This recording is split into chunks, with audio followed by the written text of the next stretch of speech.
અમદાવાદના વાડેજ વિસ્તારમાં આવેલ રામદેવ પીરના ટેકરા પાસે આવેલ ખાડાના મકાનોમાં વગર વરસાદે લોકોના ઘરોમાં પાણી ભરાયા હોવાની ઘટના બની છે।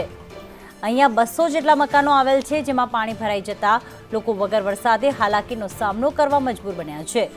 આ વિસ્તારને કોર્પોરેશન દ્વારા રીડેવલપમેન્ટમાં લેવામાં આવ્યું છે, જો કે અંતર્ગત તંત્ર દ્વારા અડધા મકાનોને તોડી પાડવામાં આવ્યા છે, જ્યારે અન્ય કેટલાક મકાનોને યથાવત રાખ્યા છે, જેના પગલે સ્થાનિકોની ડ્રેનેજ અને પાણીની લાઈનો દબાઈ ગઈ હોવાથી ગટર અને પાણીની લાઈનોના પાણી લોકોના ઘરોમાં આવી ગયા છે, જેના કારણે સ્થાનિકોને ઘરવખરી પણ નષ્ટ થઈ ગઈ છે।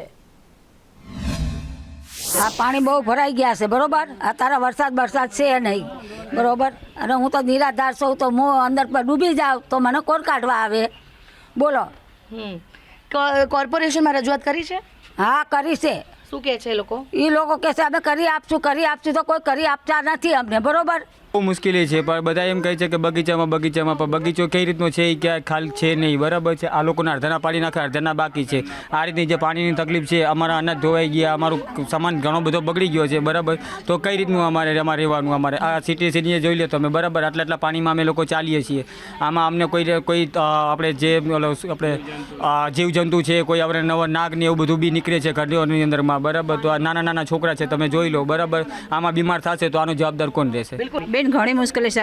વરસાદ જતો રહ્યો તો પણ ઘરમાંથી પાણી નીકળતું નથી, તંત્ર જોવા માટે આવતું નથી। અમે ફરિયાદ પણ કરી છે, ગટર લાઈનવાળા આવ્યા તો એ બી એમ કહે છે કે તમારું પાણી જશે નહીં, તો અમારા છોકરા નાના લઈને કંઈ જવાનું? ઘરનું બધું રાશન પાણી બધું બગડી કોણ ભોગવશે બધું? અમે એક ઘર નહીં, અમારે 200-300 ઘર છે આવા, બધાને આ તકલીફ છે, બોલો શું કરશું હવે?